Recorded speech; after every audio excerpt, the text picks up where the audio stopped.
King Fresh in your abbe mi naba message King Fresh ndo inni wo tourna komingini apala mi hala yo be capture actrice guinéenne be ben sai actrice yo woni ha o hebi visibility wano sifa wano kadi jama noire ngara hanjoni be wonde famille mabbe on andu c'est une bonne fille sina dum actrice be burbe be be tum visibilité ngo kunni be lo sano ya hore mabbe be yalla tuude be yalta ko famille fiu joni abbo min mi sita indele mabbe de wonname wala siti indele mabbe non chulo onu mi sita you kon wala wonde lega you goddo mi hala indele inna on no wonde famille on mi hali wonde famille na wonde famille min mi sita min mi aga kayde mi wowlu indele est-ce que ça fait ka famille woni Conakry donc ça fait ko tu wona bombo clat ça fait on dai famille mon ko appartement woni wala ni no di ko be visibilité be yata ko famille bungina no wonde famille mon ombo bungina no mi anda dum no mi anda di no écoute mi bungina ko jouer même faut tata men jouer la respecte mo respecte la no yet voilà yelina ko famille woni kam kombo jalido famille woni la bal yelina on don mo habita bokko ko foy on dum suudari ni oya no oya Safia tu meli no on do respect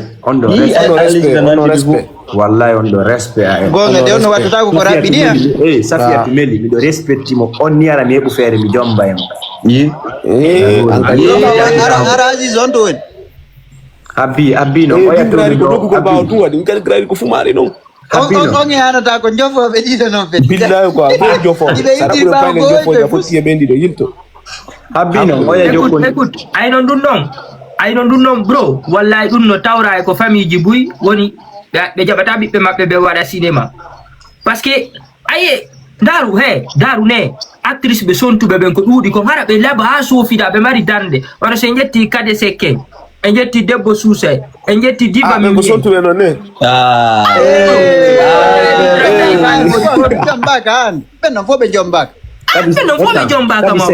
kadi sekani mo labe ko labe woni min mi ala kadi sekni no labe o jombaka mo wadi bitto go no on no diva mi kutale beno fo jube laba be no debbo suusay habe o hani do inde diva mi wakati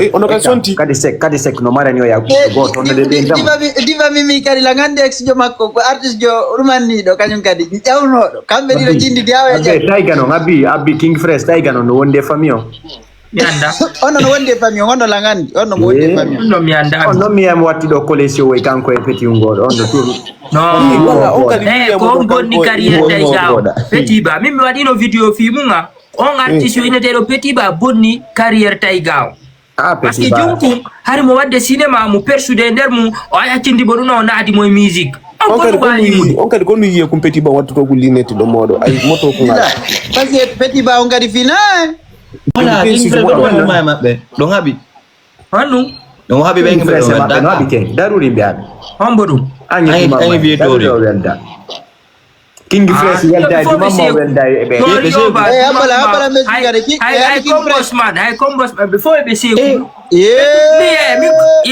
min ko mi gangsta jo min wadi ko ene sina ene kadi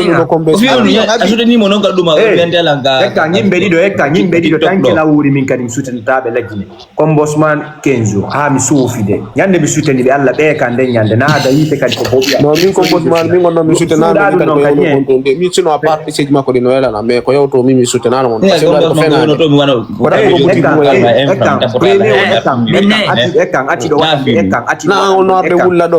wana ati do wadango premier video combosman fi soutenance ko tuudo isolijo sina eka komi ngati wadango combosman video si wado do video fo pour partager no lando mo alante fene ko isolijo mimo jodi écoute combos avant de ya de compétition on ko menen jodi yewti men planify fo contact Dr Black bi contact Lasco bi contact na wono arde wulla ya paradis de la vérité non ono betulo ba way écoute si pi on wadi partenaire joma si da mo soutenu gol soutenu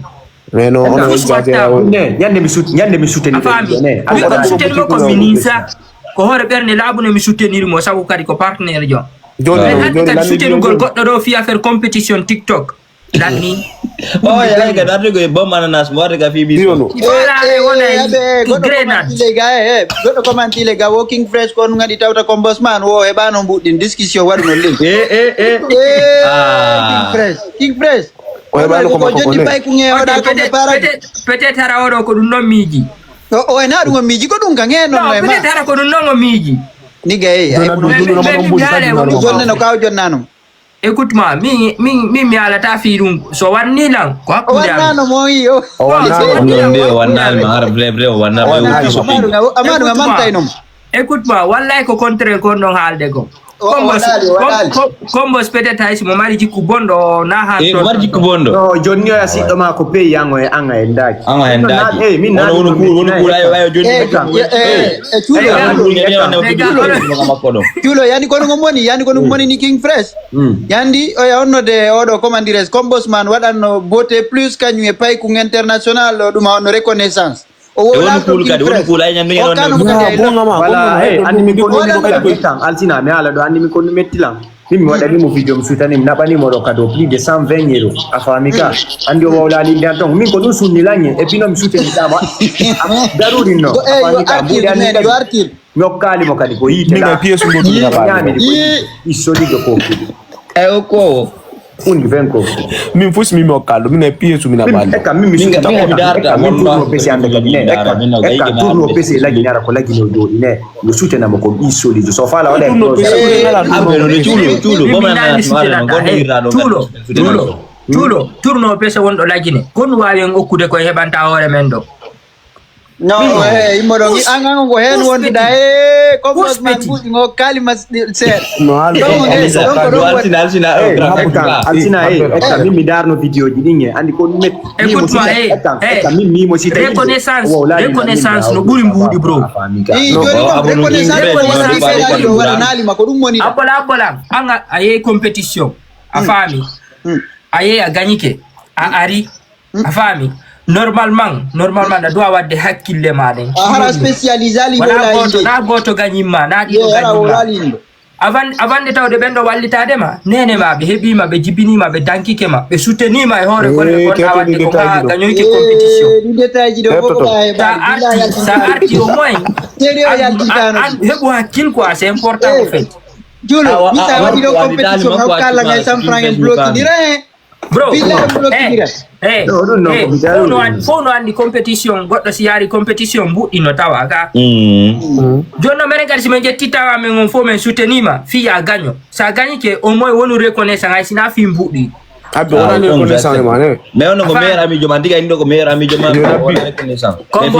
c'est un bon ami il a fait beaucoup de choses pour moi min kadi mandi mo piji buy o boy numaru ko